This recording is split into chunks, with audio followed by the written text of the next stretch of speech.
Death by noise. Through dark veil, space, time. Yes, I like it. This is Warp Chatter! Sweet mother of the abyss! There's a great deal of work to do. All right. Well, we are back with the Warp Chatter podcast, ladies and gentlemen, boys and girls, children of all ages, shapes, and sizes. This is the Warp Chatter podcast, all-inclusive. We've established that. This is 2022. We are all-inclusive now. We have crabs. In the Eye of Terror studios. And this is the podcast dedicated to talking about the Horus Heresy Legions, Warhammer 40,000, Horus Heresy, Warhammer lore. You know what? Let's throw in Necromunda. Let's throw in Battlefleet Gothic. We're all inclusive. Let's do that. Any 40K setting, you name it, you got it. The list is just going to endlessly go on. Kill Team. As long as GW is putting out products, we'll cover that if we can. But primarily Legions. That's really what we're here to talk about. This is the podcast players, by players for players. And I'm your host, Scuff D, and with us today, we've got another special episode of the podcast. We're doing another Q&A session with Mr. Everguild. Hello. So once again, we did the Q&A, I want to say in October, right before... it was a prelude to the expansion. Right before the Galaxy in Flames, when we were, I think, just getting some whiffs of the streak mechanic fix. I think that happened like a day or two after the podcast aired out. So then we got Galaxy in Flames. And now here we are. The Galaxy in Flames expansion has fully released. It has been let out into the wild. And it's a good time for a Q&A to kind of answer some questions from different folks. And what we did here, so just kind of give you guys a precursor, how we operate with the Q&A. Actually, I'll give you another precursor. If my voice sounds off, I am still recovering from a cold.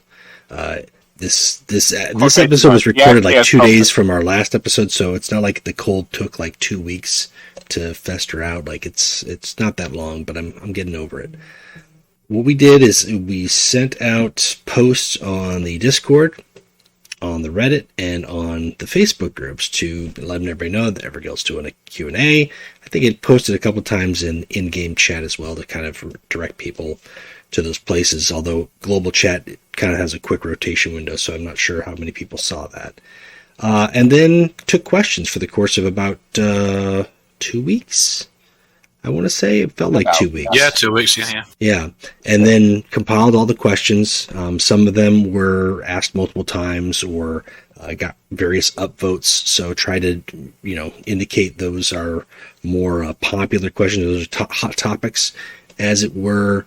Some of them touched on the same things. Some of them weren't questions at all, and we kind of tried to filter some of that out. Some of them were just rants and raves, and people are going to rant and rave.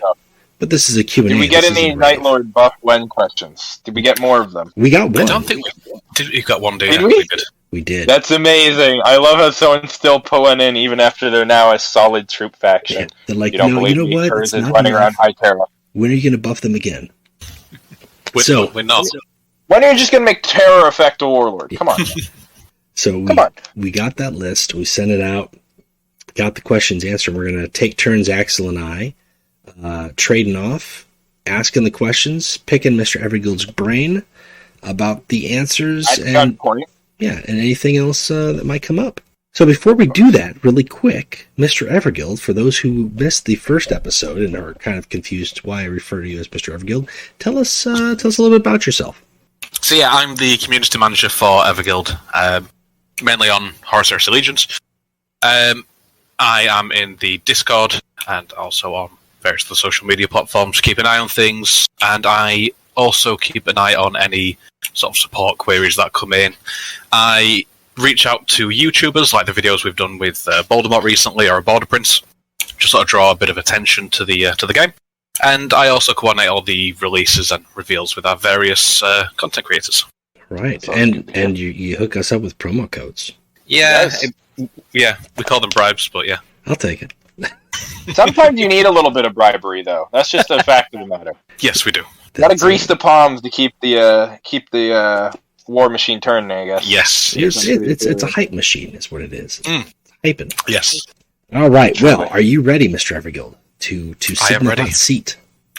Yeah, all good. All right. This is the Eye of Terror, so the Eye of Terror Studios actually literally has a seat of fire that you'll be sitting in. And so I am armed. your skin is roasting. If you smell anything weird, that's what it is. Yeah. Good to know. All right. It's normal. First off, Could at be the worse. top, this is kind of a combination of questions, but this is definitely hot, especially following Galaxy in Flames release. Will Night Houses, Defenders of Caliban, Orphans of War, Agents of the Sigilate, Sisters of Silence, and Runestorm, and Custodes, basically anything that's not Space Marine Legions, get new cards? And why did only some new Legions get new Warlords and not all of them? So all Astartes Legions will receive a 5th Warlord. I know there's been a bit of confusion on that one. We prioritise the Legions that have been in the game longer to receive them first. As you saw with, World Eaters, Death Guard, and Sons of Horus being the first ones.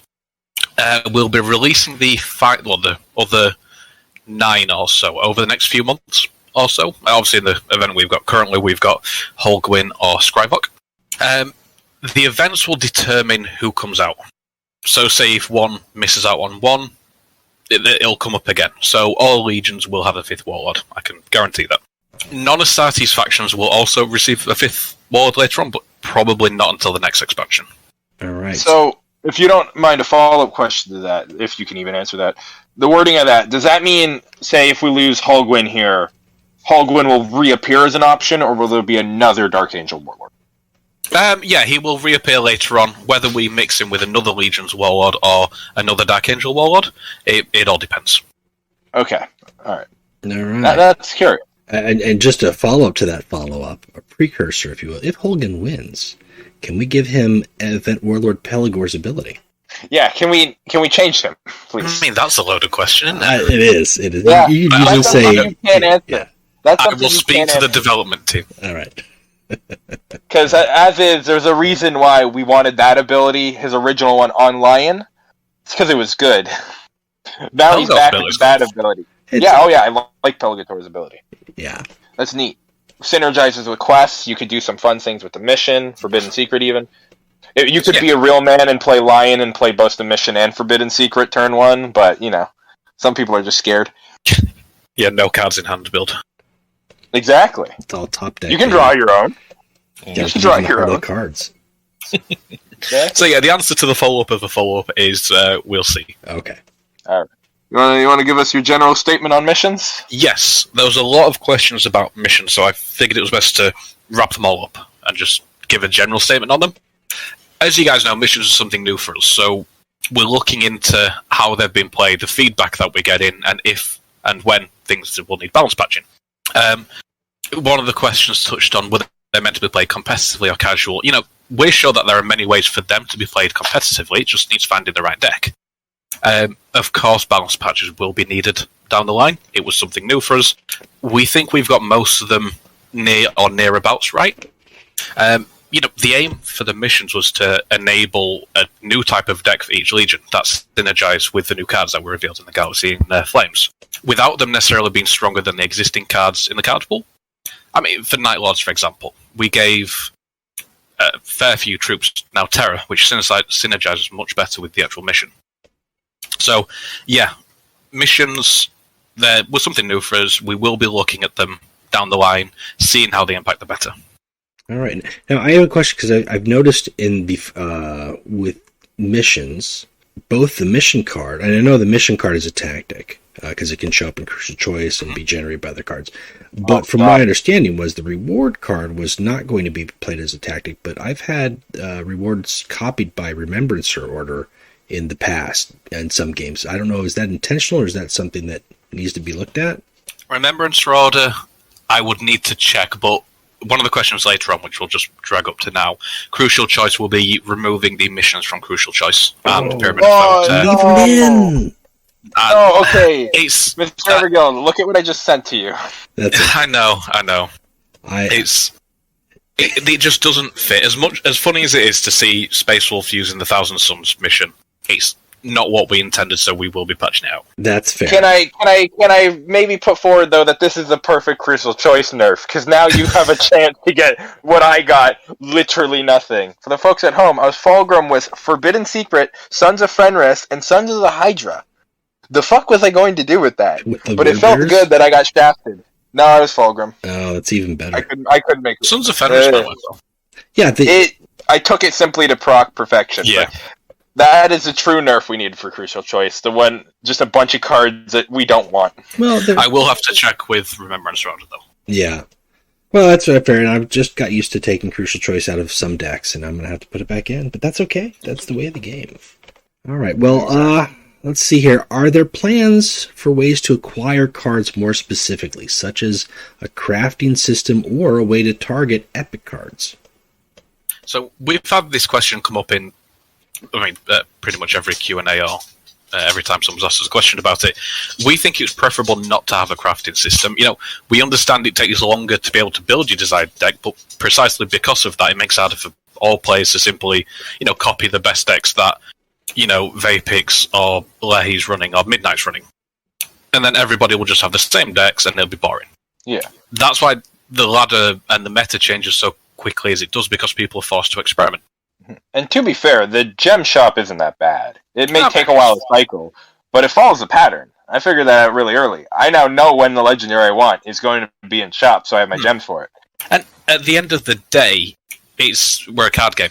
If you think back to old school physical card games, you weren't just able to forge the legendary you wanted. You had to find it or trade. Well, we'll trade for it, but obviously that's not in this.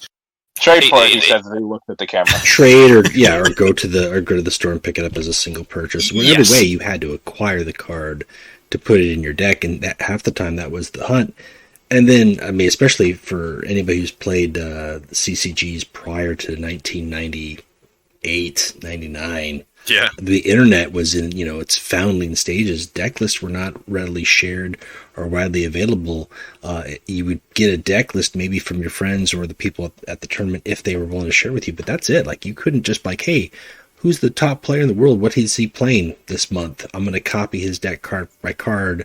And some of that still comes down to skill, but definitely as time has gone on, that notion of deck building as a skill has been lost some. So I don't really care for crafting myself. I don't mind collecting the cards. It's half the fun. It's kind of checking stuff off, but I understand some people are the opposite.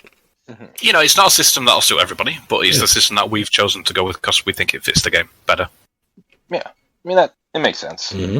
I got used to it. I just get on my gem grind, play some event. It's a good way to get it. Are there plans for any more factions, like the Mono God Demon factions or Separatist Human factions? Yeah, we're indeed thinking of a couple more ideas for individual factions, but we can't confirm anything yet. We can confirm, touching on what we mentioned about expansions, we'll continue to release major expansions every 5 to 6 months or so. We will try and announce the contents and date of those as soon as possible, just to confirm. But yeah, we're still intending to release major expansions. Okay. That's good to hear, obviously, and that's good for everybody else to hear. It goes hand in hand with knowing that we're going to be getting additional cards for those other factions, and that makes sense. So we've got a time frame. Yeah. A little quality of life question. Could we have a faction filter for cosmetics for the deck, like the badges and the quotes? Some people find it's tedious to scroll through all the options. Yes, I completely see where they're coming from. We will look into it. Can't give a time frame on it exactly. Just have to see how we can implement it. I know there's a filter for card backs, which I saw it was really nice. Yeah. Though sometimes it's broken. Like the Iron Warrior card back was labeled as Death Guard for a bit. Yes, we've just fixed that. Or fixing that, should I say. By the time it comes out, maybe. Unlikely, but maybe. Maybe. Hopefully. Can we get a third daily shop every day, just for neutral factions? Yeah, there's a question later on that sort of flirts with this a little bit. Yeah, we're thinking of ways to improve how our players, especially sort of newer players, are able to get coins and cards. So it's just thinking of ways to properly improve it without the shop just being a bloated mess of different shops, if that makes sense. So what I'm saying is you want to put every single faction, just a 20, I think there's 5 of them, scroll wheel of just shops. Yeah, right? Could you imagine? My predictions would be thrown out the window. It'd have to get updated. All my effort. Oh, God. So much work. And there's been times where the updates have put the same faction 2 days in a row. So I have a feeling that's somewhat manual. So I can only imagine the poor guy who has to go through and make sure it's set up right. Yeah, I mean, we'll look away to see if we can do something like that, because we are aware of, newer players, struggling to get the complete collection.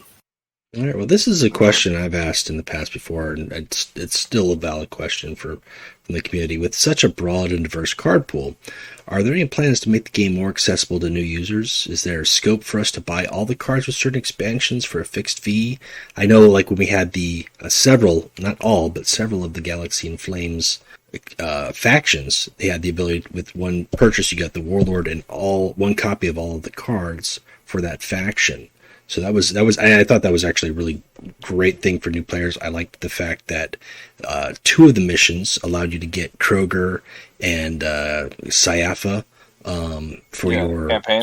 For your warlord. So I think that that's a good step. So is there other stuff? It hurt me that we didn't get the Salamander one, but I understand because Numian was the first warlord we got him. Yeah, it's how the progression of the story went as well. We fought a fucking mountain in a campaign. That's 10 out of 10. I thought that was so cool.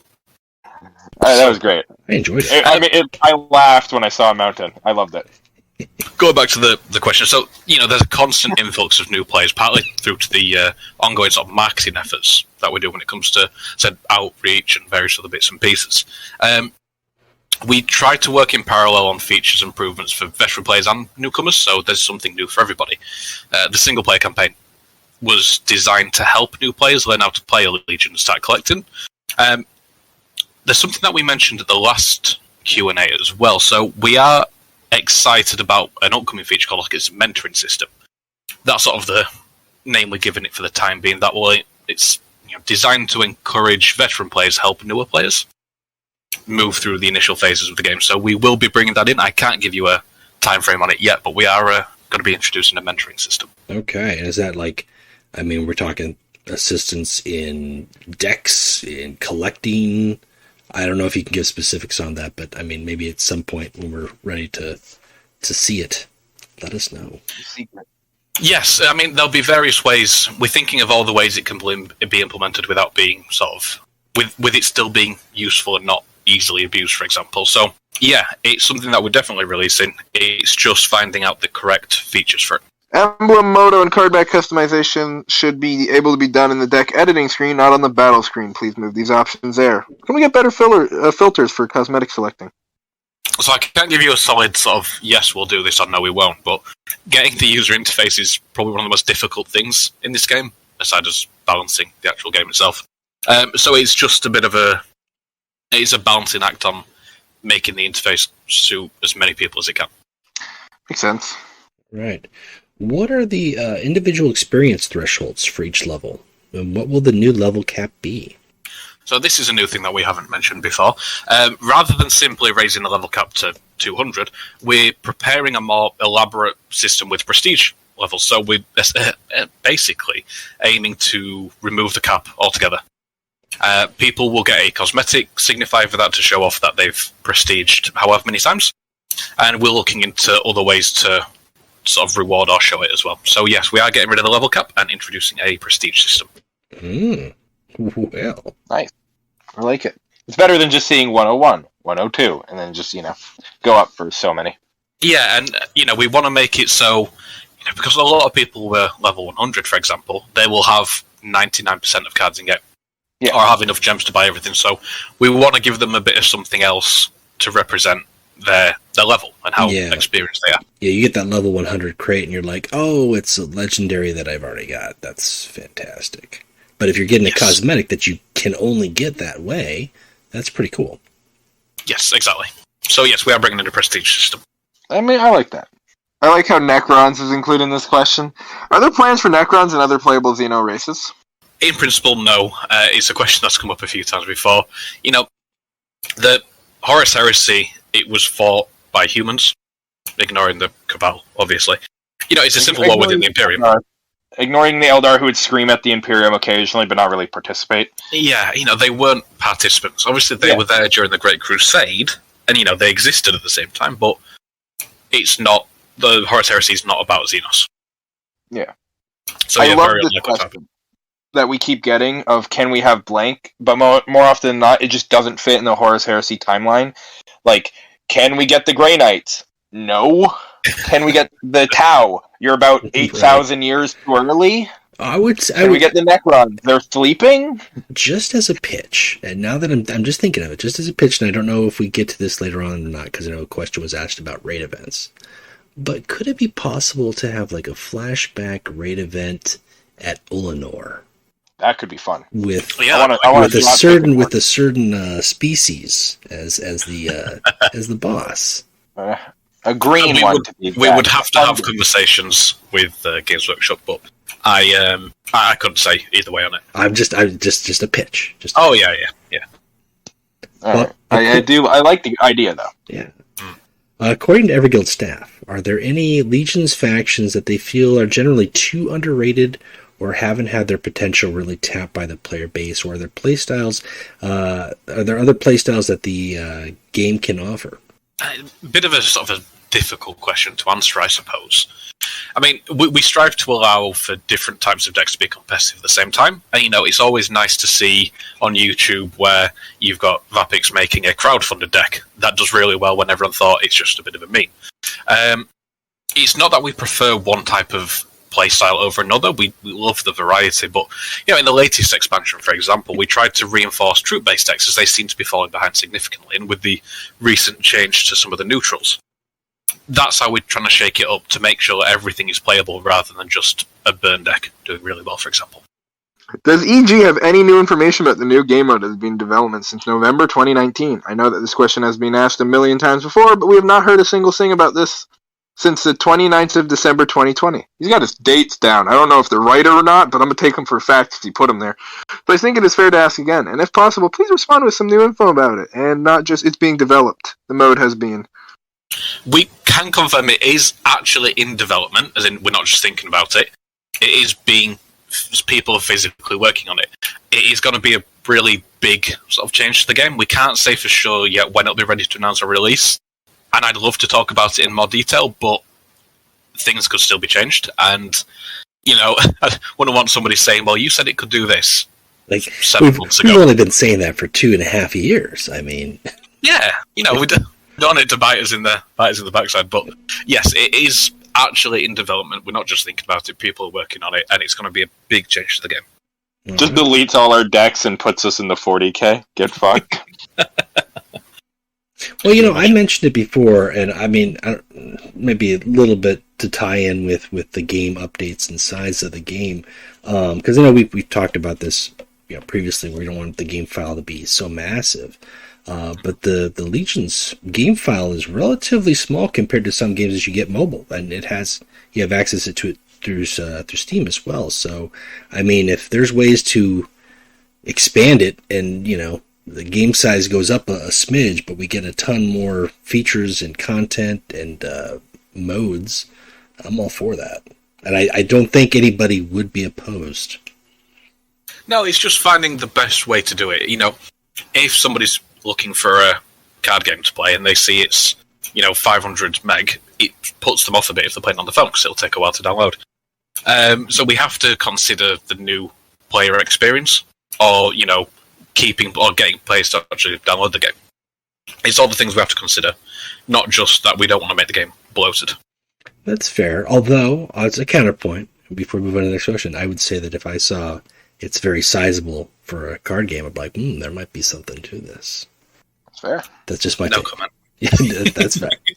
Games are just getting bigger and bigger nowadays. It's not that odd. Well, Imperial Army have the Solar Auxilia tags as a sub-faction tag. Chaos has got the Ruinstorm. They can be used in Ruinstorm, and Chaos has got Cultists.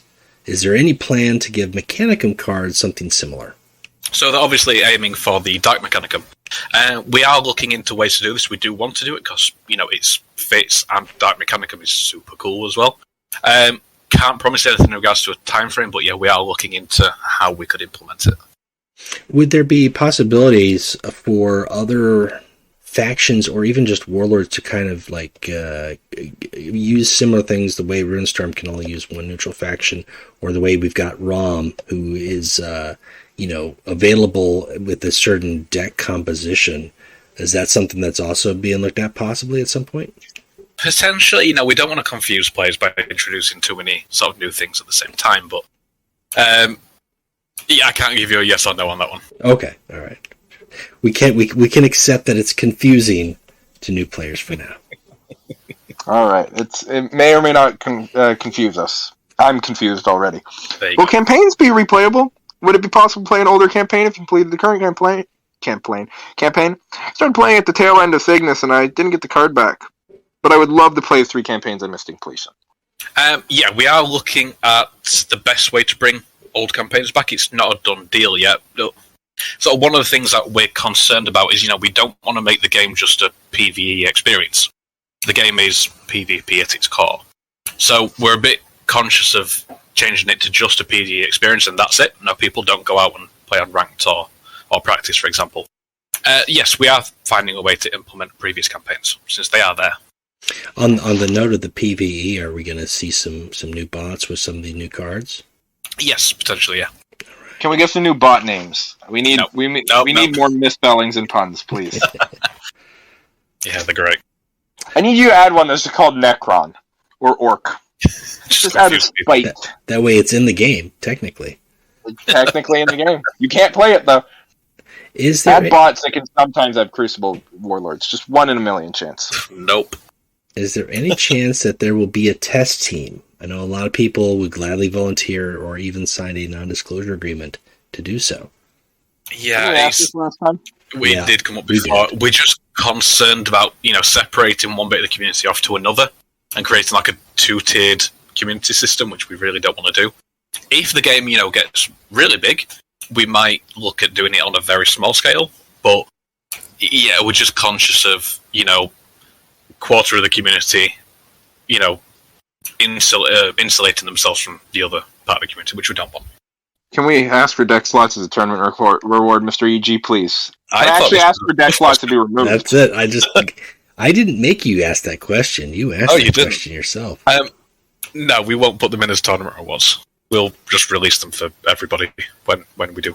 That's right. This is. Don't ask the next. Don't ask stuff.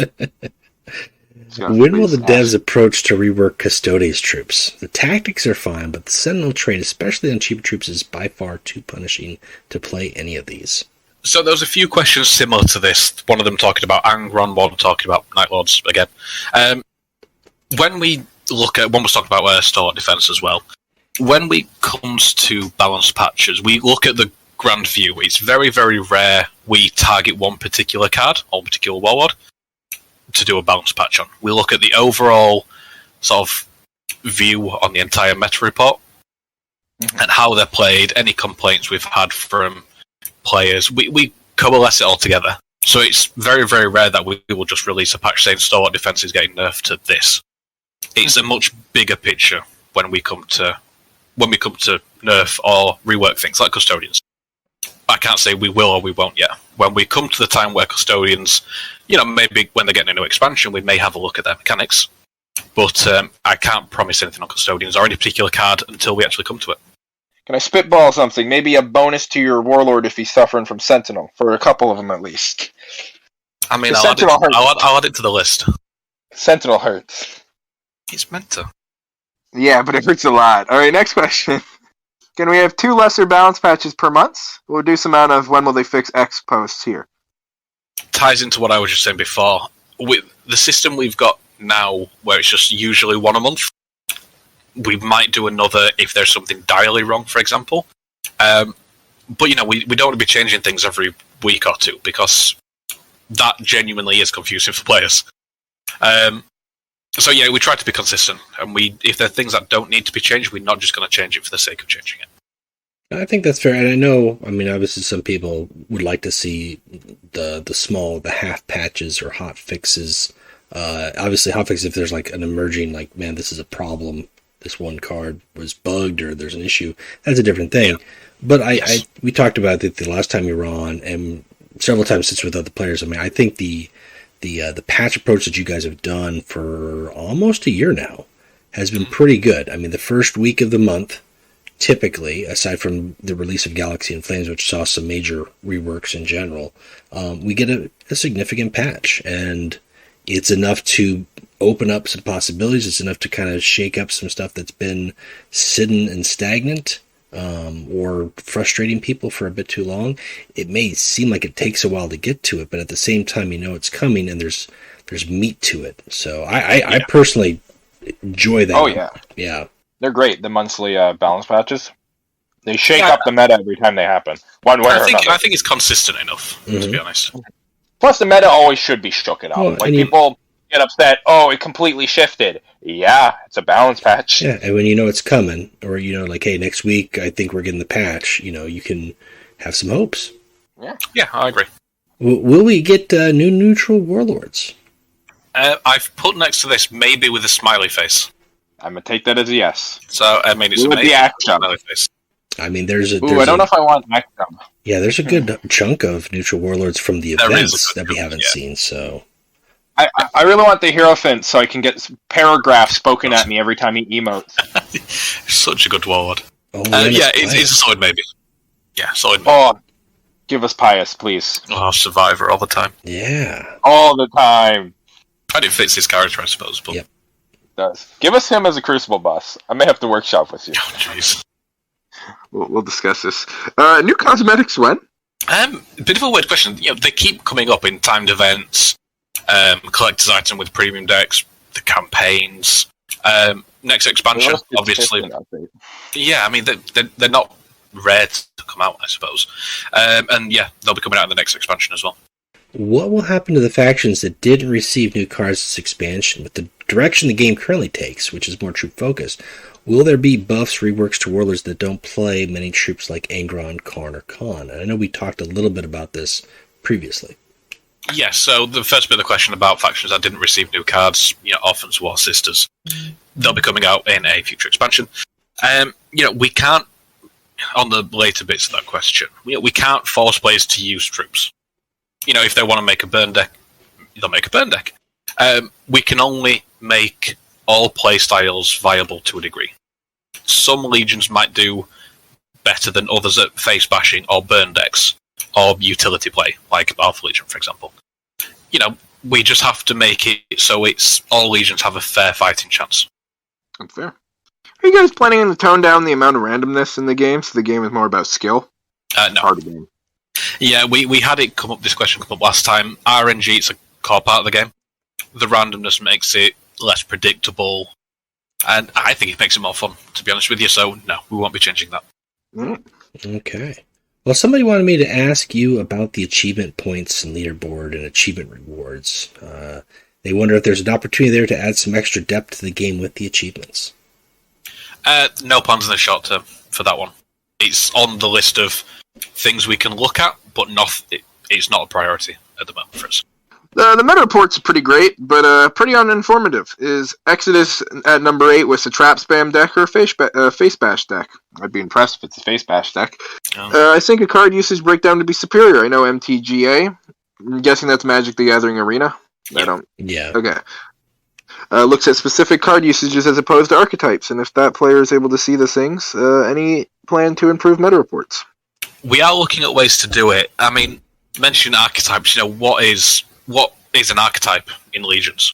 Is an Exodus trap spam deck. I mean, how many traps does it need to have, or how many certain cards it need to have to be classed as an archetype?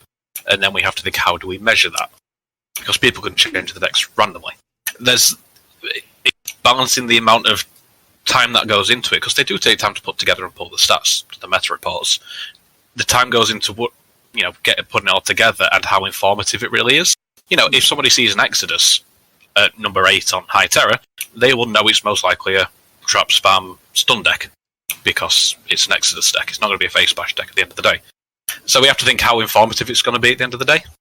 This might be a stretch, but there's those tiny little data bits you get at the end of every match that says how many tactics employed, how many troops played. Maybe the average of those, but even then, that's a lot of work. It's potentially tactics are that varied. What's to say you didn't pull 5 tactics from Pyramid of Photep or whoever? And who says they're not 5 healing tactics over 5 damage tactics? Yes, so in the end, it leads to... It's really hard to write in the meta report when and it's not just a screenshot of the deck that was used. Exactly, and what is an archetype at the end of the day for a deck? Yeah. We will think of ways to improve it, and we are wanting to improve it because it helps us as well. But we have to balance the amount of work required as to how informative it's going to be for everyone. Yeah. Fair. That makes sense. Night House alt art when? And will a chassis sold separately from the pilot, or will it be double the price? Yeah, Night alt art is coming. Yeah, definitely is coming. It's going to include the pilot and the chassis as well. So yeah, it's definitely coming. I mean, I'm good to hear that because I'm still missing the pilot. I have the chassis, but fuck, I've been trying to get the pilot for a while. I don't even play him. I just want him. Yeah, completionist. I want Mr. No Neck. Yeah. Alright, can EG speed up the animation of damage pings, such as, and then they just list a bunch of the damage pings? You know what we're talking about. Auxiliary promise, something like Bayon. Yeah, we'll look into it, potentially. It's not something that's come up before as an issue. If it comes up a few more times, we'll look into it, but maybe not. Alright, now those were the questions that we had asked multiple times, or relatively followed a theme from many people. So we're getting more into the specifics asked by individuals in the community. We'll start with the Discord community.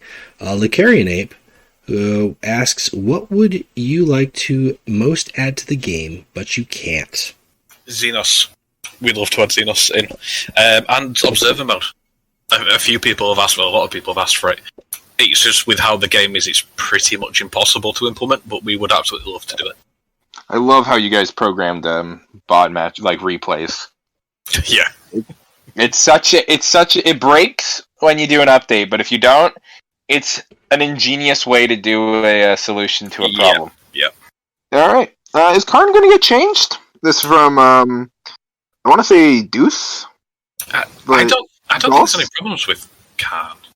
I think people just want him to be like Harl. The event we got. A lot of people were asking for that, for Karn to be changed in the whole, without the Unstoppable, obviously. No, there's no pawn changes for Karn. Alright, and will we get Galadan as the 5th Defender of Caliban Warlord? Possibly. That'll be part of the next expansion if we do, but yeah, I can't say yes or no for that. Alright. Philip Helnoir wants to know, do you have any plans on balancing the Runestorm back to being a viable top 50 ranking deck? Will they get a mission? Can't say about the mission yet. Possibly. I would have thought with the expansion that'll be coming out later on this year. I'm sure there's ways to make Ruinstorm a top 50 deck again. It's just finding the right combination for it. Now. Kabunda right now is a top 50 deck. Yeah, I was going to say... He's sending Domus and Scoria to hell, where they belong. And he's just a brutal warlord anyway, so yeah, I remember seeing... I can't remember who it was today.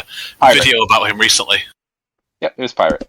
Yeah, that's it, yeah. Yeah, so they are a top 50 deck option.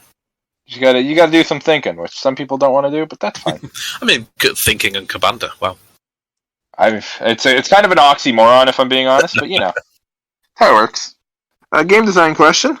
How do you decide whether or not RNG is acceptable? Cards like Ornithop's Barge have a tremendous amplitude of results, from the annoying useless 1-2 or 3-2 to the high rolls 4-6 or even a 6-6. Why not making it constant?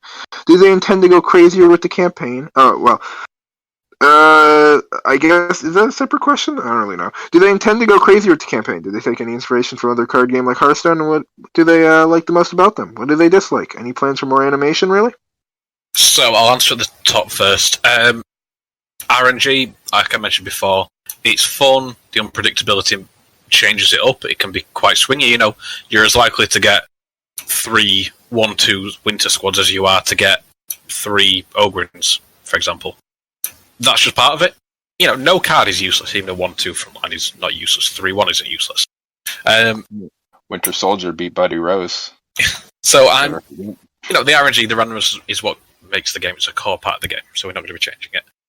One of the other bits about animations, yeah, we are going to be bringing more animations in. There's a question later on from Rubber's Moon, I believe, that touches on it. Campaigns, yeah, I mean, we're going to be going through the story of the Horus Heresy, so, if you've read the books or even gone on Lexicon, you know what the story is. So there's only so crazy we can go on it because it's an established story. Well, this is a burning question every Q&A. How will the Emperor be introduced as a warlord to HHL. Who knows? The Emperor knows. He knows. We still haven't decided yet. We're just going to keep dropping voice lines for him in the data files. And just leave it. I would love when this game eventually dies out, because that's a natural progression. No, it's never going to die. Do you guys just keep calling in the same guy to do the Emperor's voice lines, or is it like every week is hey, you're going to do the Emperor's voice lines this week? We just pass it around the office. Yeah, in 5 years' time, when the game finally dies out, there's the Emperor still won't be at it. 90 voice lines. He's in the game. You just can't access him, just like the Heresy. No, it would be even worse if you add the card art in, you add the voice lines, and you add the ability, text, not attached to the card, obviously, and just leave it there in the code, but never implement it. Years go by, and it's just sitting there, ready. Yeah, could you imagine? So, no, I haven't got an answer for that one. What was the purpose that EG took recently to nerfing Pins, Combo, and Tumbleye bikes? What source of player feedback did they use? All of it? The constant begging? There was a lot of feedback on this one. The aim was to prevent the combo from being so dominant and interactive. You could get it off on, I think, turn 5. I saw someone get it off with all the right cards. It's just, that's not fun and frustrating. So the change we made it so you could still do it, just far later on, so your opponent had chances. We like combo decks. We find them... we love it when a player sends into us, I've got this combo deck, it's amazing. It's great. We like seeing that type of stuff. As long as they don't become too overwhelming. It's the same with any sort of combo deck. Cypher, Con's Favor type decks, for example. The minute it becomes uninteractive, you're just watching Solitaire. Yeah, so, keep making these combo decks. We love seeing them. All right. Can we get an Everguild staff versus HHL YouTubers or HHL Instant Knockout tournament put on YouTube for promotional purposes and entertainment? No, it'd be far too embarrassing. I'm not going to say who it'd be embarrassing for. Oh, I think you're accusing other members, because I know you hang around top, you hang around the Terras, so you're at least capable. I just copy other people's decks. It's fine. I feel like what the guys who asked this question want is to have the art guy dragged out to go fight. yeah, but he's got other stuff to do. To be fair, changing something. Alright. What are some names of warlords or faction that you're planning to release this year in HHL? I'll give you a couple. Not guaranteed in the same way that Holgwyn or Scrivok aren't guaranteed. But Corphaeron, which is a fan favourite, and Drakus Gorod as well. Fans of the Ultramarines might recognise that name. Now, could I instead pay you to put Corphaeron down on the list and instead put the Wordbearer Sniper... I think it's named... Narek, just above him. I don't even know if there's any plans to ever introduce Narek, but oh god, I'd love to see Narek before Corphaeron. He's an awesome character, he's Narek. He's in the game already on card art. Yeah, he is, yeah. He is. Orphans? Yeah, the Orphans. There's a chance. I'm just saying. Yeah. So, those are two names I can give you that you will be seeing this year, Corphaeron and Drakus Gorod, but I can't guarantee that they'll be coming out. Interesting absence on that list of names. Lord of Flies. Oh, I mean, I answered that.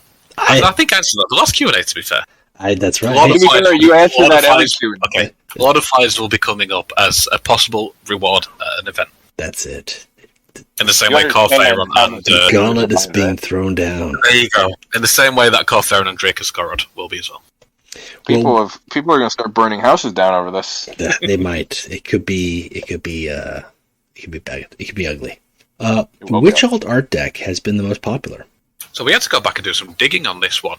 Sanguinius, which is sort of surprising. He's a bit of a fan favourite, but yeah, Sanguinius is the most popular alt art deck. Even grabbed it. He's a beautiful guy. I already had normal Sanguinius. The reason I grabbed it is his art perfectly lines up with his wings, and I love that. It meshes so good, I just went for it. Yeah, he's probably one of the most iconic pieces of Horus Heresy art, to be honest. Alright, are any AG staff lurking on the HHL Discord posing as regular users? Posing as regular users makes it sound like we're spying on you. We're in there, especially me as the manager account. Literally 1984. We keep an eye on things, we keep an eye on the feedback, the balance, bug reports, that type of stuff. So yeah, we're hanging around. Alright. That's fair. What have been the favorite Horus Heresy novels or published stories from the Everguild staff? So I could talk about this for hours. My favourites, Master of Mankind, Betrayer, Angels of Caliban. Mainly because Master of Mankind is amazing. Betrayer is also so good. And I'm a massive Dark Angel fan as well for Angels of Caliban. Angels of Caliban, that was the third book, right? Yes, it was the one... I was about to spoil the entire book then. Yes, it's the one where Lion's in Imperium Secundus. Right, okay. Listen to the EG Q&A where we also spoil 40k books. Yeah, we've talked about Angels of Caliban a little bit. I mean... I've spoiled plenty of books. I can't say shit. Yeah, it is a brilliant book. But yeah, Master of Mankind is probably my favourite. Horus Heresy. And both that and Betrayer were written by Aaron Dembski-Bowden, which I think is like one of the top Black Library authors. Solid. Yeah, he's very good. Yeah. Not the best 40k author though, because that's CS Godo, but that's besides the point. Somebody somewhere is triggered.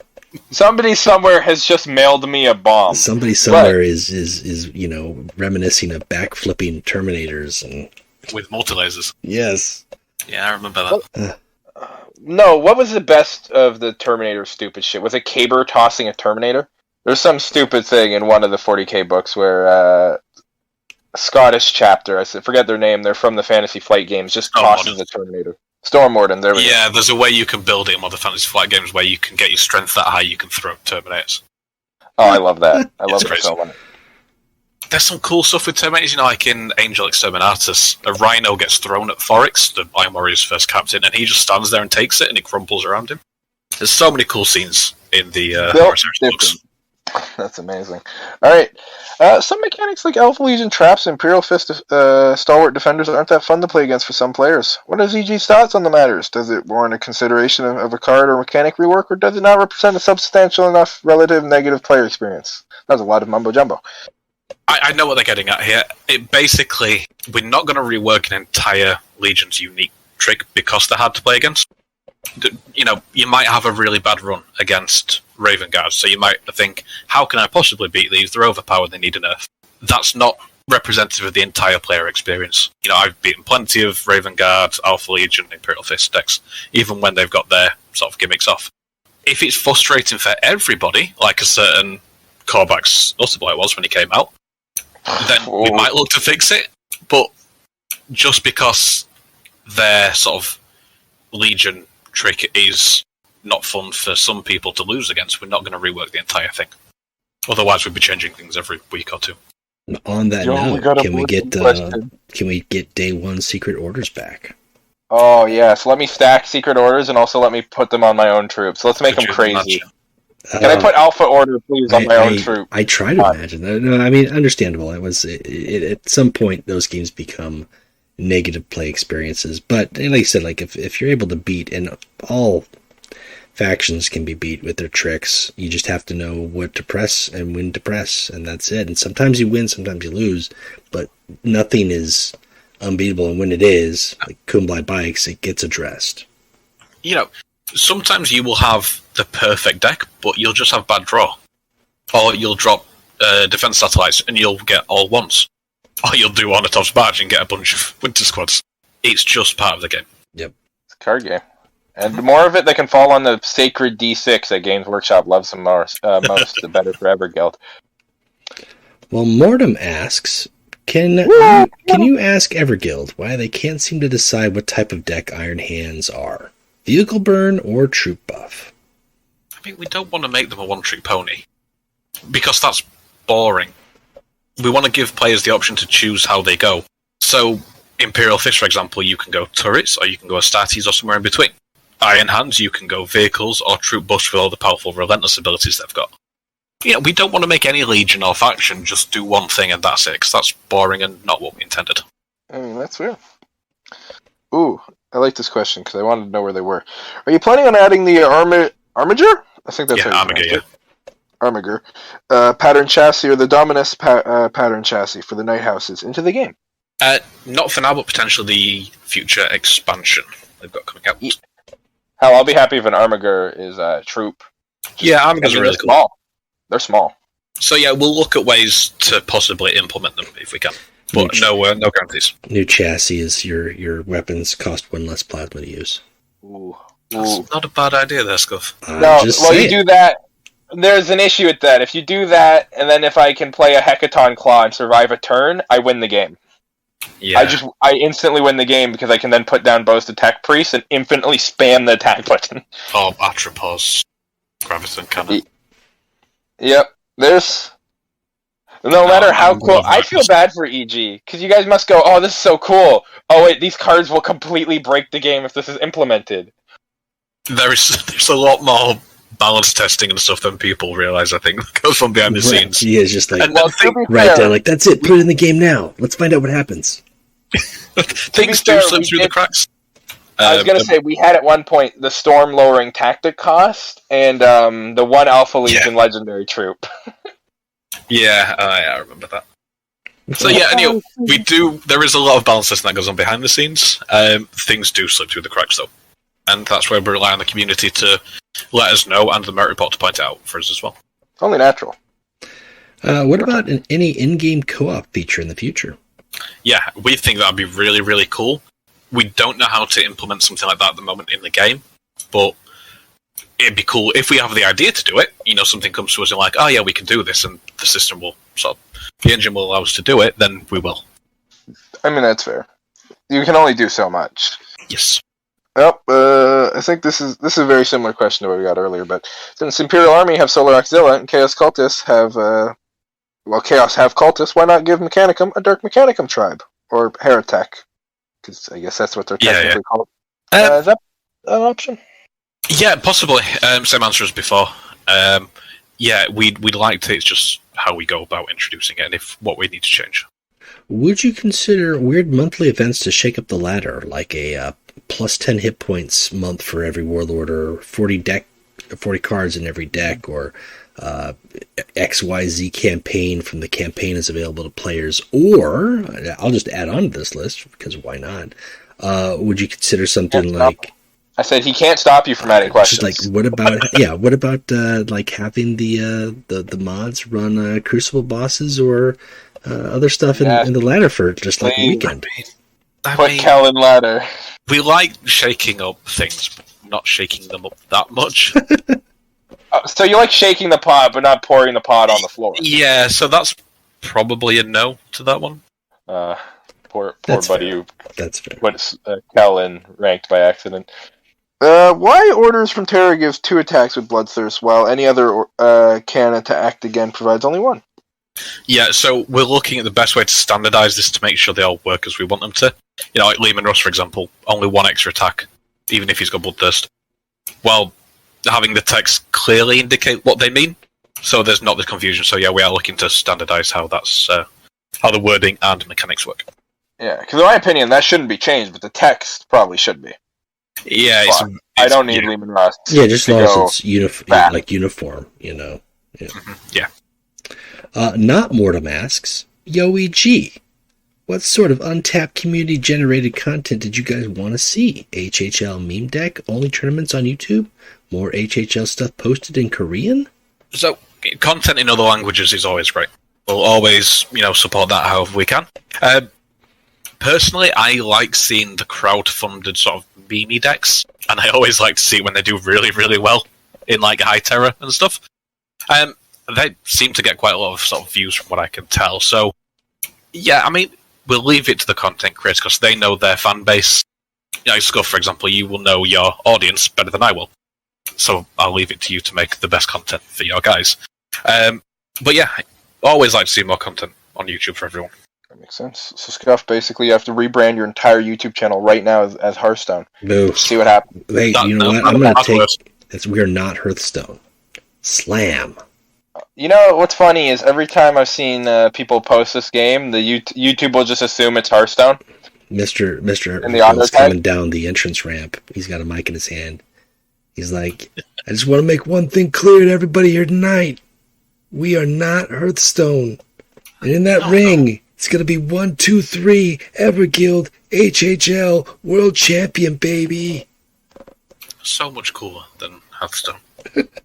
Hearthstone, has way too much annoying elements, in my opinion, to like. HHL has a lot less of that. I wanted to say that. The Cacophony Commander still exists. I know you saw my exact quote that I forgot that you could totally see, where I kind of just went, fuck, this thing only belongs at Hearthstone. And I feel bad, but I was right. It's fine until you face 3 of them in a row. Alright. Do matchups that end with the opponent conceding instead of being bothered to keep playing the HHL game they're in, like when facing Stalwart Defender's deck, fit in line with EG's policy to make HHL have relatively shorter games? Difficult question, this one. We want to enable players to have both fast and slow games. Obviously, if you're a Death Guard facing a Salamander, it's going to be quite a steady game. It's going to take quite a while.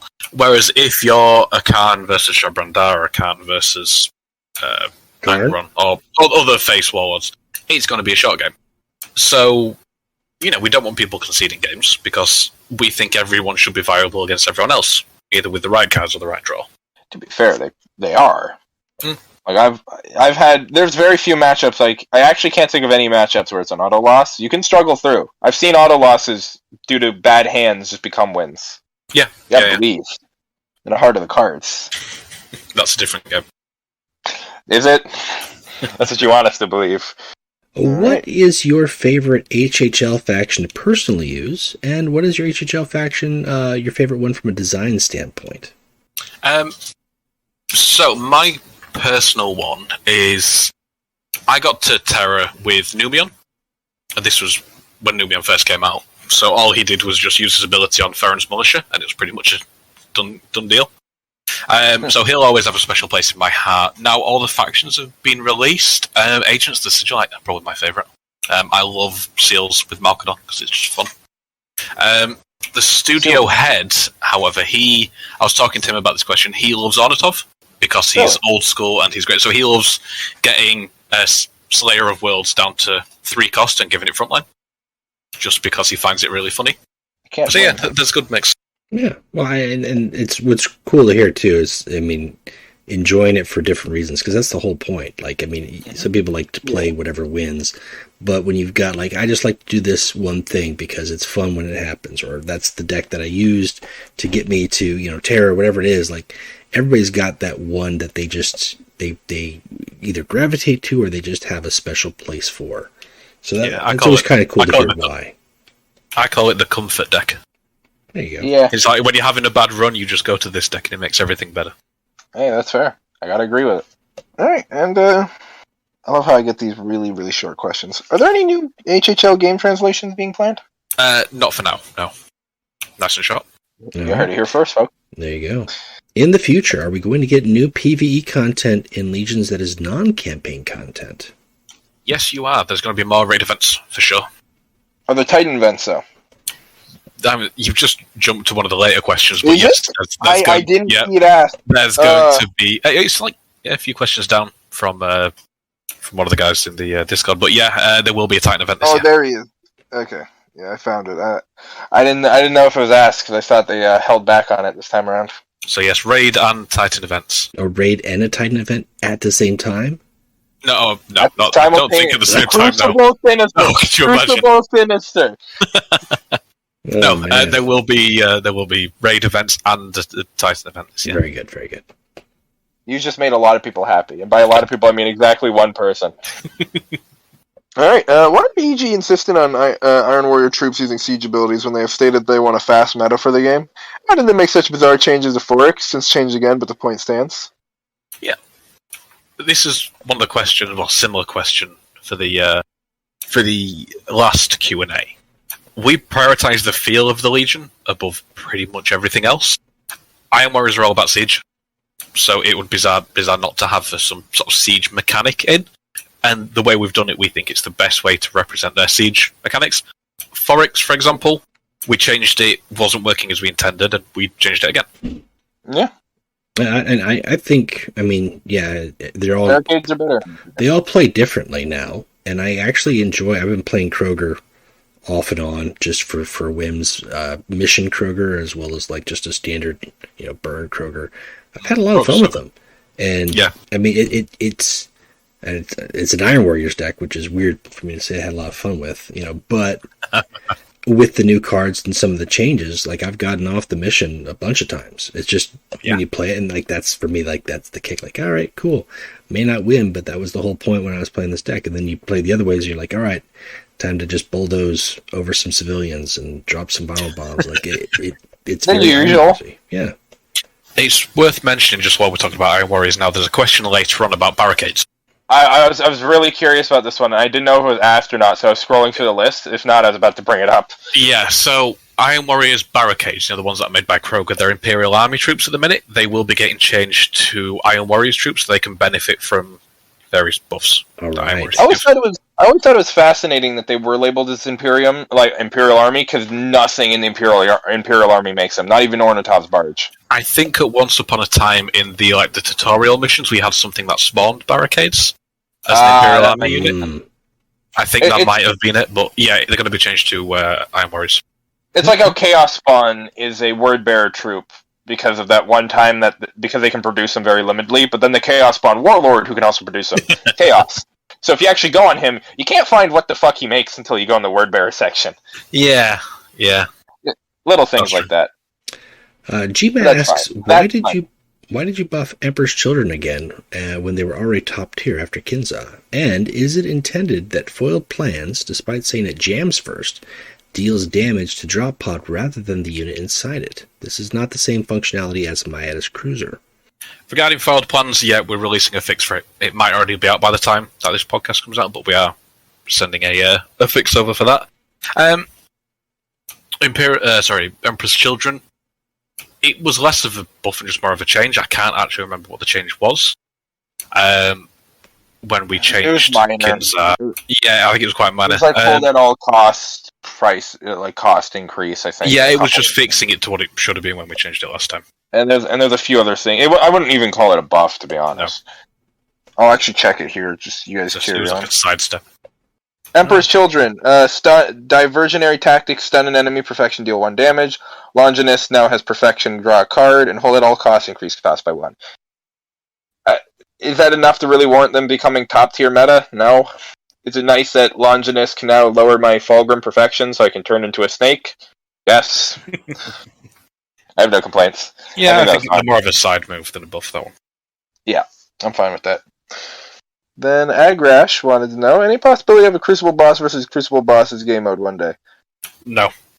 Watch two moderators go at it. That's entertaining. Yeah, no. Hard no to that one. The Crucible bosses were always meant as like a small-scale community event rather than as like an alternate game mode for people to do. So that's a no. I saw a great thing where someone asked if we could fight AI-controlled Crucible bosses. No. Please no. No. Because there's a big issue with that. AI ain't smart. Like, the bots, they're better than they used to be. They are getting better. But I've seen the bots pilot Crucible bosses. It ain't pretty. B-Side asks, would it be possible to add functionality to open multiple crates at once? Opening 600 plus crates for a new expansion is like a full day of work.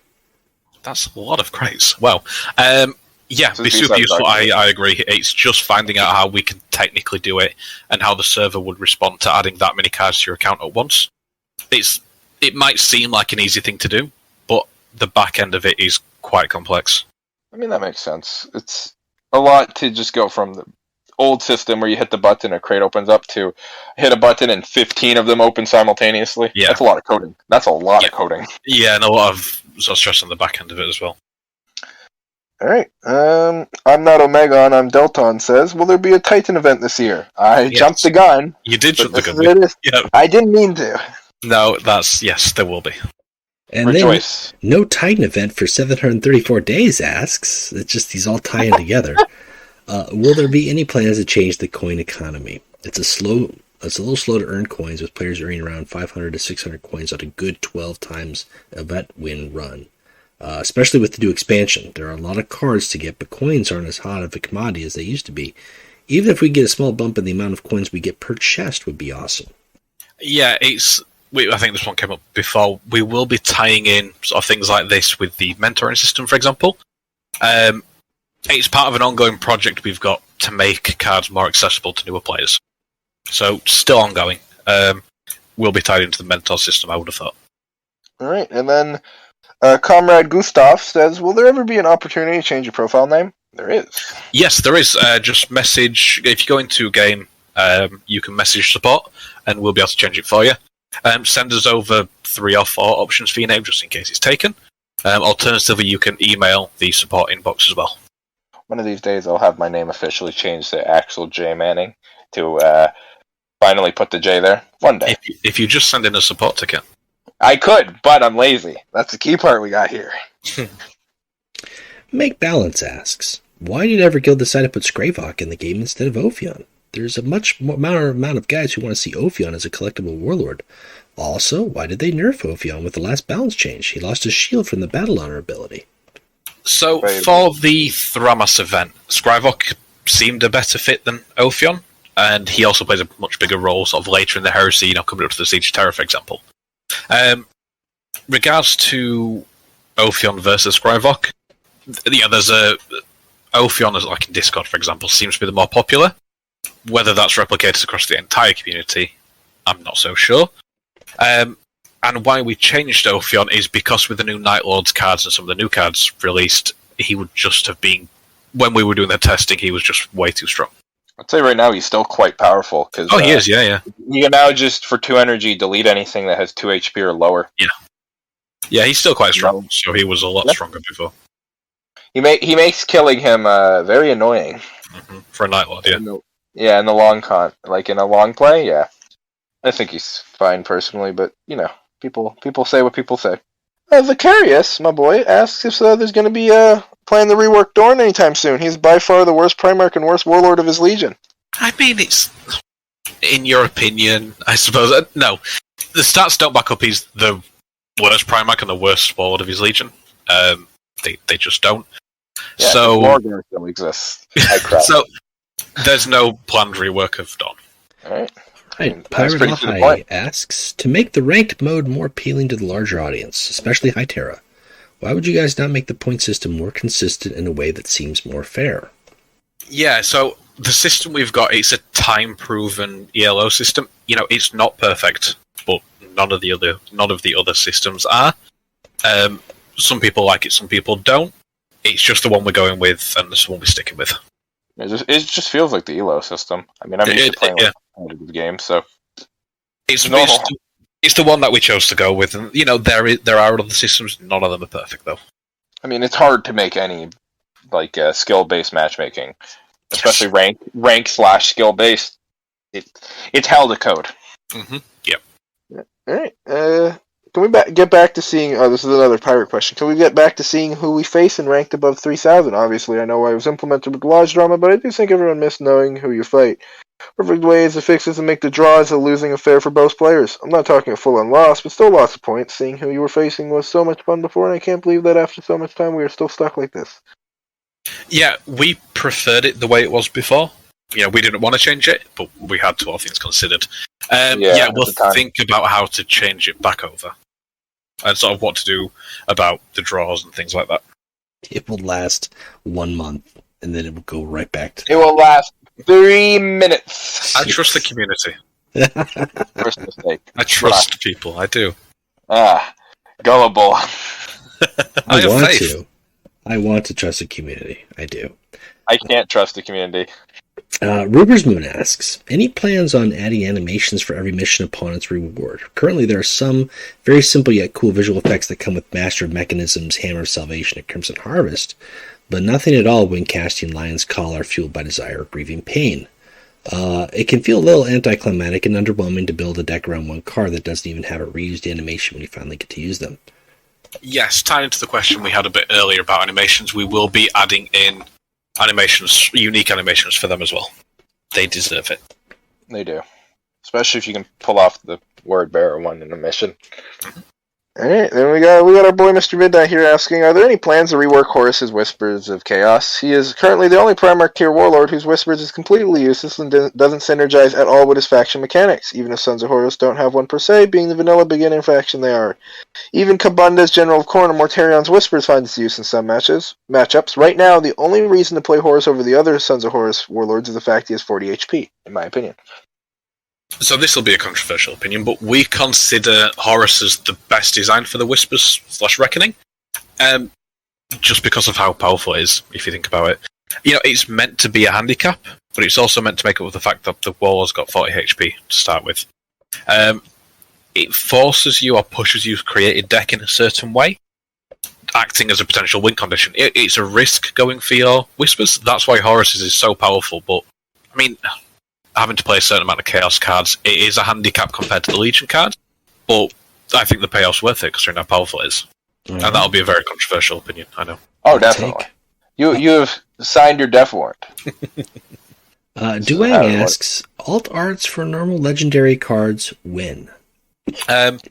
No, we're not thinking about bringing that in yet. Being able to visually recognize the cards is important to facilitate gameplay. Having an alternate art for a few cards probably wouldn't be an issue, but then if it were to become more common, it'd be a visual mess. When just looking or playing things all through your collection, it'd be a nightmare. So we don't think it's necessary. I'm still sad that legendary cards don't have a voice line when you play them.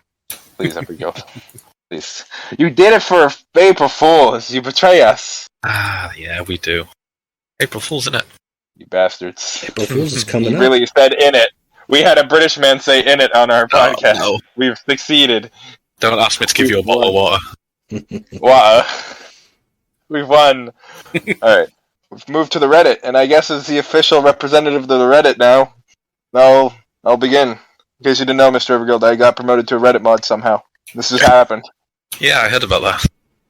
I was shocked as you.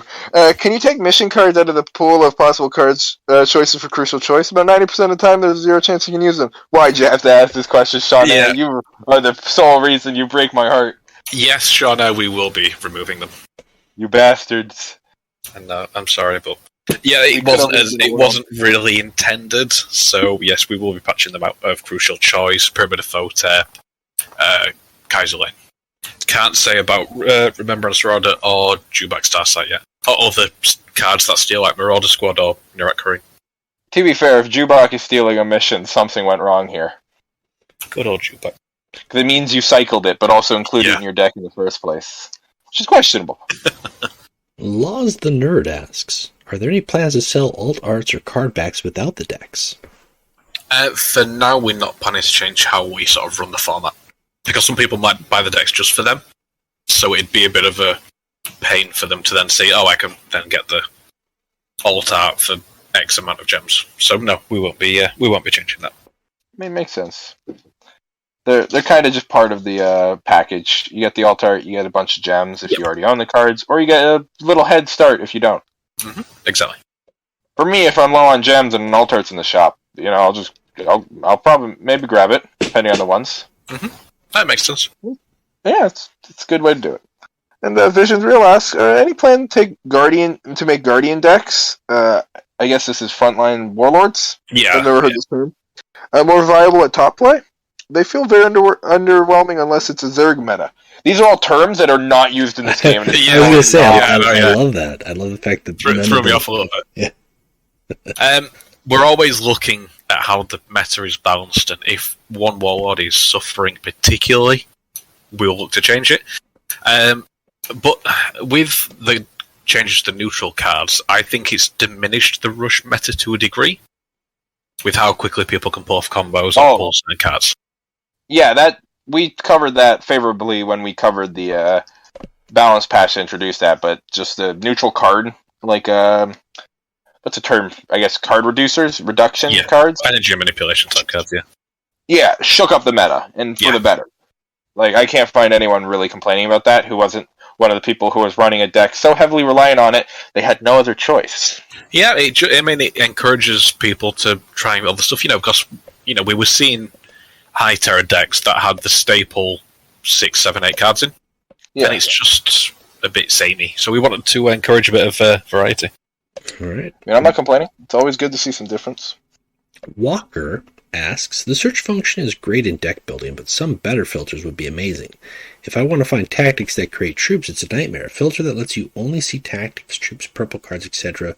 would be fantastic. Is there any plan to improve the filters? Ties into one of the questions we had a bit earlier. It's sort of a quality of life improvement. We will look to see how we can do it, especially with the amount of cards now in game. It's just how we code in the specifics of tactic that creates troops, for example. So we would like to do it. In our docket, your answer for this is just 3 question marks. Oh, you've got a different one. Oh, yeah, did I? Oh, I thought that's the next one. Oh, I scrolled down a bit by accident. Oh, yeah, now I see it. Listen, give the crab some minute. Wait, no, this is the one we're looking at. The search function is great. Is there any plans to improve the filters? Question mark, question mark, question mark. There you go. What? I'm so confused. And you're not even a new player. Terrible. No, he's confused me intensely because he actually threw me off. I thought I read the wrong answer to the wrong question, but that's just what it says. This bastard. He's betrayed us again. Alright. I guess I'll go for the next one. A predictable shop rotation would be fantastic. It is. It's probably a catch-22 from a business standpoint, but I've almost quit the game when spending nearly all my gems one day, only for the next day having cards I needed more. Not specific necessarily, but specific factions would be so much more helpful. Might encourage spending so people will have the gems. The way this is worded is hard for a guy whose English is iffy at best. When a faction comes in the shop, can't get 600 greens in a day. Gems, I guess. Can't get 1,600 gems in a day. That's what I think he meant. You can get 16,000 or 1,600 in 2 to 3 days by running 10 times events. Yeah, so it's more upon the shop rotation of having like a calendar. Yeah, no, there's arguments for both ways. If we like to keep it random, or if a alt art deck is coming out one day in the shop, we'll have the faction, like Sevatar, for example, over the weekend. You can buy the alt art. By the time this comes out, it'll have already come and gone. But then you could also buy Sevatar in the shop that day. So we have to keep it flexible for things like alternate art decks. Yeah, it makes sense. Lech HJ asks, why is there no way to share event decks in-game? Just due to how the deck system, the event system's built. It's not something that we've had really requested before, to be honest. We had a quick look into it. Yeah, it's not something that the event system will let us do. We'd have to look further into it to see if it was something that we could sort of improvise with. Yeah, that's fair.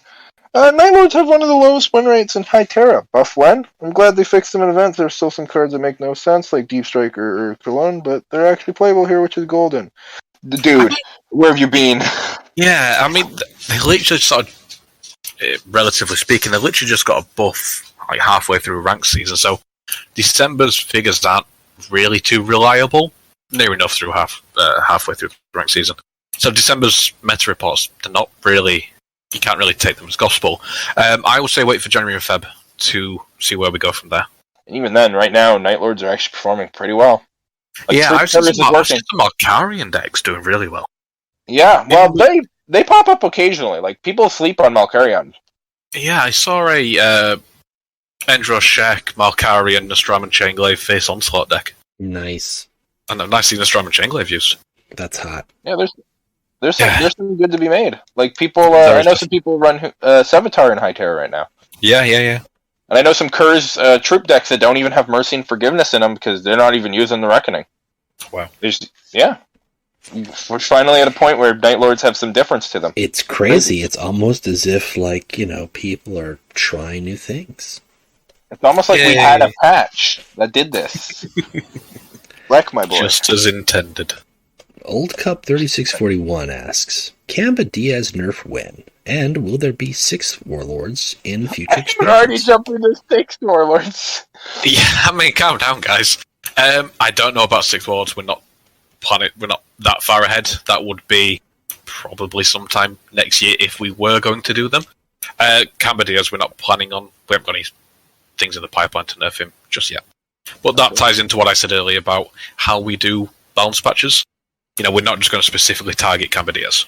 Yeah, because if you've released monthly patches and the only thing was in the patch was a nerf to a single warlord, it's not great. Maybe a bit pointless. There'd be no reason for it. You shook up the meta by just making one warlord unplayable, likely. Because if he's not the best, no one touches him. Yeah. God damn it, meta. Alright. Then Pacific Trim. I like this name. A great name. Will the expanded achievements ever be implemented on Steam? The Steam version still only has the original ones. Steam trading cards would also be appreciated and could be another revenue source for the devs. Yeah, so trading cards on Steam is something that is only available to some developers. We are talking to Steam to be one of the developers to introduce trading cards, and we're looking at ways to bring the expanded achievements over to Steam, sort of to re-implement them, I suppose. It seems to fall in the line that this is a mobile game first. Yes. I think people forget that. So yeah, we'll try and get Steam trading cards in, but I can't sort of guarantee it because Steam's quite stringent on who does them. Yeah. Which makes sense, I suppose. Yeah, come on. I just want to trade my totally not scams on Steam, please. Come on. Hey, come on. Are we talking NFTs? Are we going to data mine those? Crab NFTs. Yes. WC Bucksman asks, could Everguild add more stat options instead of only warlord stats? How about that specific deck you've been playing? Maybe have stats on a card for percentage of decks they are played with the Terra, or player deck stats versus specific warlords, or your monthly win-loss rate, or your best warlord of the month, etc. Yeah, sort of like a mini meta report for individual players. It sounds quite simple. On the back end, it's a fair bit of sort of adding in new bits and pieces. We'll consider how to do it. We are considering how to do it to give the players more statistics like we are with the meta report. But I can't say it's going to be a yes or no either way. Yeah, that's fair. Progression. Get to a certain amount of troop kills with your troop, and that troop promotes to a different art, or perhaps a different color card frame. Yeah, we've thought about this ages ago. We thought about this when we first sort of introduced the game. We're concerned that it wouldn't actually have an impact on gameplay. You know, it's rare to have a troop that sticks around for 3 turns, right? Yeah. Unless they've got a Terror, Fierce Onslaught, or something like that. And we're worried it actually might genuinely be confusing if cards keep getting promoted, or if they're not promoted, or it'd just be a bit of a visual mess. So yeah, we thought about it ages ago and we decided no. I think... Also, there's a beauty in it where you can look at a card real quick and go, oh, that's that. Yeah. I think also, I mean, it's not quite the same, but 4 Marks of Chaos transforming it into a greater demon, it's probably the closest that we've got in the game. Yeah, or Demon Host, yeah. Oh, Demon Host effects are very nice, by the way. I don't know if this is ever asked, because I might jump a gun again, but if we get more effects where I play a buff on a card and the frame changes, that's nice. I like that. Oh, yeah, with the, I can't remember which effects it is, but yeah, I know what you mean. Like the horns and the talons. Yes. And the hooves and all that. It is very Because I love looking at my card, and he's got these big-ass goofy feet, it these just giant looks like wings. a mutated card, yeah. It's just a monster, yeah. Yeah, and it's great. It's great. Yeah, I agree. They did Word Bearers so right. All right. Yeah, question from Terse. Are you looking forward to the mod versus TO tournament, and why do you think that the TOs will absolutely destroy the mods? Did you hear that? I'm gonna be fair. He's 100% right because half our mods are very inactive and play the game sparsely. I think it'll be a good promotion. We don't stand a chance, but I agree that it's good promotion. No, I think a few people have some tricks up their sleeves. Yeah, I will be watching it. And before he lets all the mods run Crucible bosses. No, yeah, it'll be fun to watch though. I think it'll be a good promotion for the game. I mean, yeah, it'll definitely do some good. All right, then we're at the Facebook group. We're out of the Reddit domain. This is a person's real last name. Well, that's how Facebook works, so that is true. I know. This got me jarring because I'm so used to stupid joke names like Pacific Trim. I got Lillian here. Will there be more mechanics that are faction-specific? Will there be refinements for mechanics that are unspecified as just Grey Lightning Bolt, Cacophony's Madness mechanic, or the Elite Bodyguard's Ping passive? Yeah, possibly. Either through rebalancing or new cards and future expansions. We're always thinking of new mechanics. You know, we've got mechanics en masse that we just haven't implemented because we haven't found a way to do it, or they've been unbalanced, or they haven't worked. So it's just finding when we can implement them. I mean, to play into their question of look at the cards that don't have it, a trait, but do something. Resolution used to just be a word on the card. Yeah. And Relentless was as well. Yeah. There's several like that. I think people forget the dark age of. I mean, that was coming up to 3 years ago, or 2.5 years ago. So yeah. Keywords save space. Yes, the next question asked by the same person. Yeah, they're asking about the Iron Warriors Barricades becoming a troop. We talked about that, so. Yes, so yeah, just to reiterate, they will be changed from Imperial Army to Iron Warriors. Thank you for that. I like logos affecting them. Yes. Tasty. You killed it unintentionally. Or at least I hope it was unintentionally. Alright, Felix asks, will Target Tie get reworked? He's very weak right now. I do want to note, he almost killed the Crystal Boss. Yeah, I don't think he's that weak, to be honest with you. I saw him running a really nasty... it was just a tactic burn deck. It was brutal. So yeah, I don't think he's particularly weak. He's just a different playstyle in their faction. Which should always exist, but I guess some people forget. Ergo, the answer to that is no. No. And then Felix also asks, can the Sun Horse Warlord who jokes about the bear get reworked? Oh, I think Tarek's absolutely fine. No, there's no plans to rework him yet. If I had a bear joke, I would say it, but I don't. Wow, doesn't even have a bear joke prepared. Man, I can't bear it. God damn it. God damn. And this question is from... I've never seen this name before. A little-known man known as Scuff D? Yes, I've got my own list of questions. I want to clarify. I put these lists of questions down after the community has already asked their questions. Because, most of the questions that they asked... He's stolen question slots from you. He's lying. But some of these, I felt like, why was nobody asking these questions? Come on, let's talk about it. So, how much influence is or does GW have in how the random elements of the game, why it's so pervasive in HHL? I know we talked about that previously. Yeah, why it's one of the things EG really thinks is the flavor of the game. Element, yeah, right. No, Games Workshop hasn't had any influence on us. They let us build the game as we need to. They're very, very sort of allowing us to do what we need to make it a good game. Even if they did, I won't be able to tell you anyway. Well, that's true. But no, they are very, very good partners at Games Workshop. All right. That's good. Will missions be available in the shop, and if so, when? Don't know when, but yes, they will be eventually. All right. I can't give you a time frame, but they will be. And then the question for you as a community manager, obviously, is will we be getting some more advertising through for the Legions through like something like GW's website or Black Library or White Dwarf? Yeah, hopefully. I'm attending Warhammer World's 25th anniversary on the 5th and 6th of March with some little merch and bits and pieces there. So if you are going to Warhammer World, feel free to stop by. And yeah, we may be getting some advertising links to major updates or expansions that Games Workshop does. Nice. Well, that's a good reason to go. It's a shame that I can't, but I mean, props to it's fine, you can. But yeah, it's Warhammer World in Nottingham is, if anyone gets the chance to go, it is really, really good. Really nice experience. How dare the British steal 40k from us, even though they technically made it. They created it, It's ours. We'll take it back.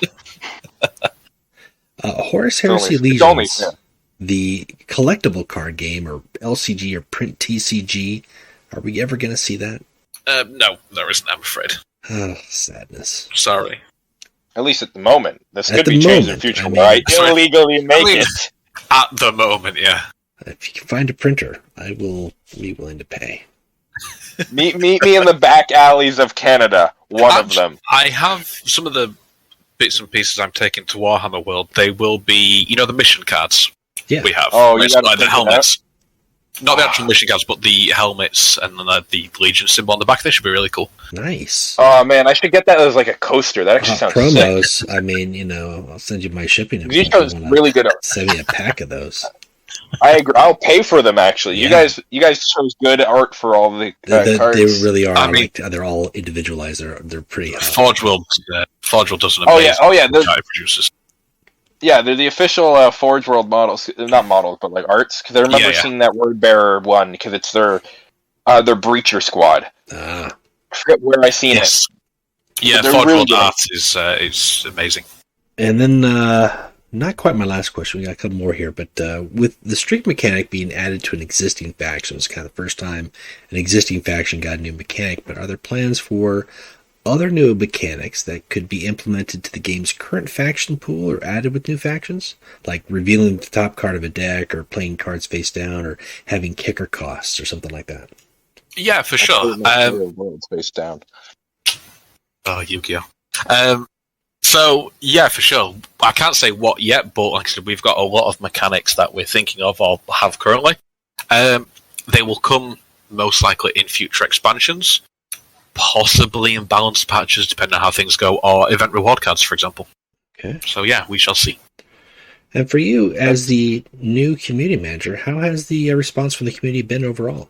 It's been great. I mean, everybody thought I was a bot to start with, which was fun, and nobody really messaged me, but now people know I'm a human. I get lots of messages. Yeah, no, it's been really good. Everybody's been very warm and welcoming, and it's nice sort of getting involved with, you know, aspects of the community to sort of drive it and push things and coordinate things. So it's been great. Everguild has been great to me.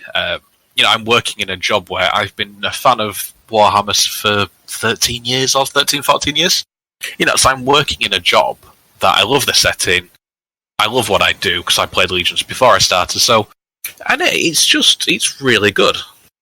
Well, that's the best kind of job to have, you know, ideally. And I think overall the response to the community has been pretty good. It's nice to have a person just a quick touch base with.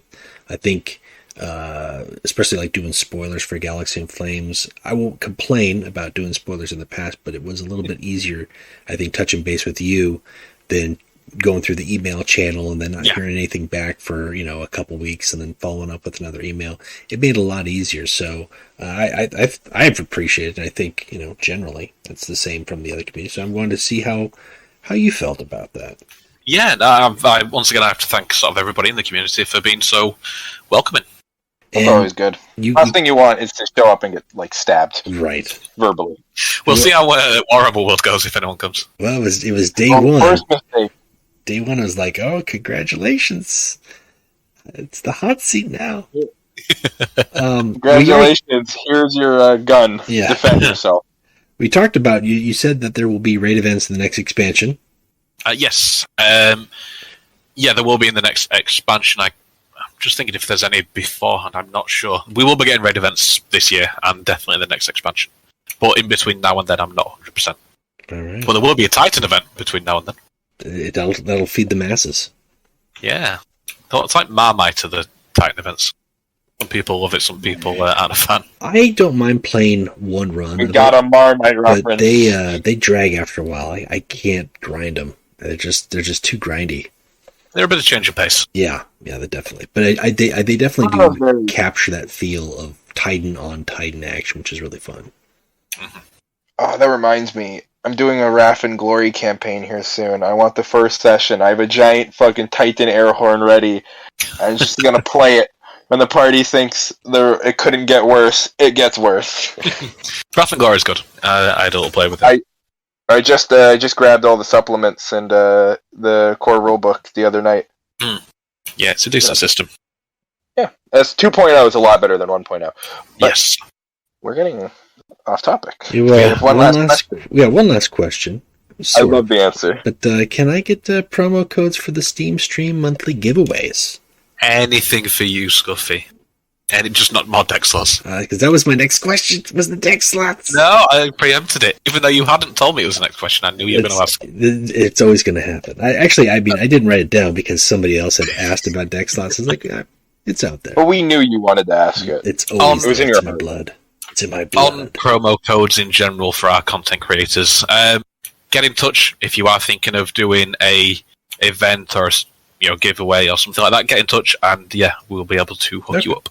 Yeah, because I'm planning on trying to do that. It's a monthly thing, like once a month. Yeah, so definitely. It makes it fun. Gives some people to come up with some ideas for some challenges and win some gold.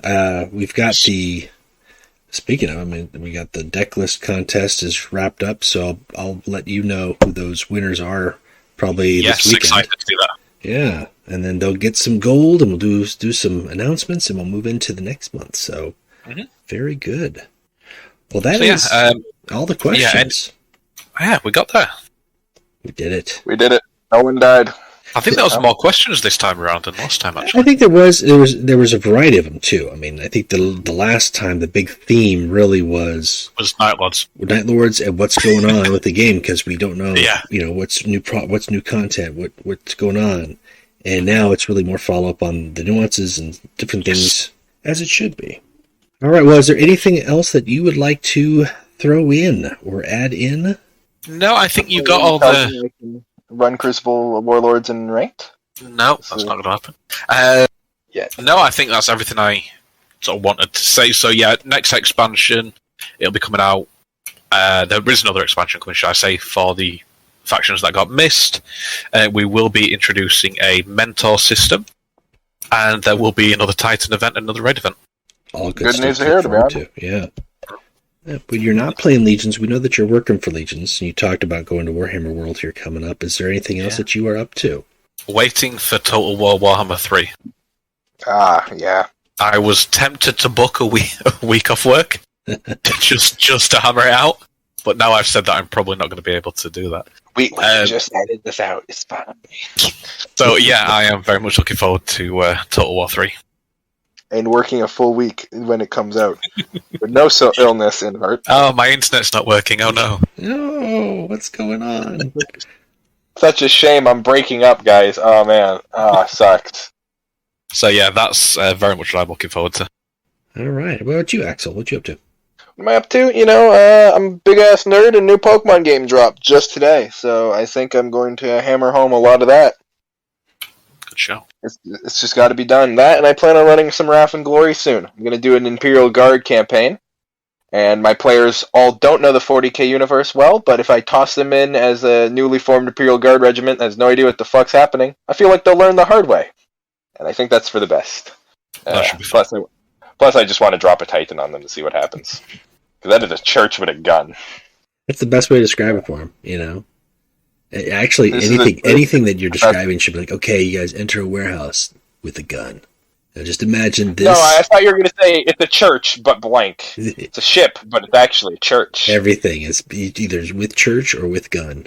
It is. On schools everywhere. Yeah, it's got schools and it's got chains on it. What? Why? Just its chain thing. It does. What kind of weapon is this? Does that mean we work for Chaos? No, it just has skulls. That's it. What happened? Chain bayonets are my motif. favorite part of the 40k universe. Is there anything you'd like to plug, Mr. Everguild? I mean, our content creators. I wish I could name them all, but there's a fair few now. So, and they're on Discord. There's a good list of them on the subreddit. Subscribe to them all. Watch all their videos all the time. Like all the videos and subscribe to them because they are all amazing. I'm going to prove you wrong. I'm going to make horrendous content. Oh, no. You couldn't make bad content if you tried, Axel. Wow. I don't know if that's a compliment or an insult. That sounds like a challenge to me. It does. I think I'm being tested. Mr. Everguild. Throw down in the ring. We're fighting now. How about you, Axel? Any plugs? I'm going to do the same. I'm going to plug our boy Doran. He drew me a new profile picture. It's now a crab bearer. It is horrifying. I love it dearly. And he's a great artist. That's Drew Lee Clark on Instagram. He does commissions. He does art. It's great. Where's my crab bearer so I can show it to Mr. Everguild? Here it is. Gaze upon it. It is beautiful. That's quite cool. I use this in all 40k spaces. Yeah, that's quite good. This book's at home. It's a word bearer. The book in the flame. No demon skull. It's now a crab. And the eye stalks are sticking out through the goggles, and as well as mandibles. It's horrifying, and I love it. That's all you need. All right. Well, I'm going to plug a couple of things we got coming up in February. This episode is going to air February 3rd, so we're kicking off the month. So we've got Bar Night Legions is going to be taking place on February 19th. And Bar Night Legions is, for those of you who guys follow my channel know that it is a casual tournament. We're just playing and talking on box and having drinks and laughing. Every tournament's a little different. Everything is usually double elimination, and the theme this month, because it's February, is lovers and jealousy. And what that means is you've got to have two warlords. One has to be a male, one has to be a female warlord. There's a lot of options out there. And then on top of that, doesn't matter the rarity for your warlord, but every card in your deck has to be green. That's a rare rarity. So it's an all rares cards in deck, but any warlord choices. That's the theme for the Bar Night Legions. It's gonna hurt. And we don't play for anything other than the title of the Mjodmeister title. It's fun and shenanigans.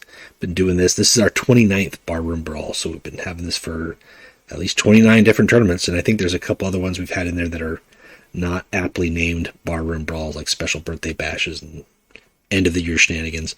So if you want to join that, hit me up, message me. I'll send you the link to the Discord. I'll send you the link to the challenge to sign up for that as well. And then for February, as I mentioned, we're going to be doing I'll be announcing the decklist contest winners for the December-January decklist contest. But while we're here on the podcast and on the subject, I'm going to talk about the theme, the winners, or not the winners, the theme for the February contest. And that is going to be for February. I'm just going to my phone here. February's theme is Perils of the Warp. Perils of the Warp is the theme for the decklist contest. So all you have to do is put together a deck that seems to match that theme, however you feel it matches, depending on whatever legion or whatever warlord you choose, and then give it a clever name, take a snapshot of that, send that list to me, and then I put it in the list and see at the end of the month. Deadline for that is February 25th. First place will win 1,000 gold. Second place wins 500 gold, and third place wins 300 gold. So that's a great way to win gold possibly, and all you have to do is just put together a deck list and reach out. So that is also going to be taking place in February. That's through the whole month. And then last but not least, the February Steam stream. That's going to be coming up. I haven't yet nailed down a date. Not sure if that'll be the 12th of February or the 26th of February.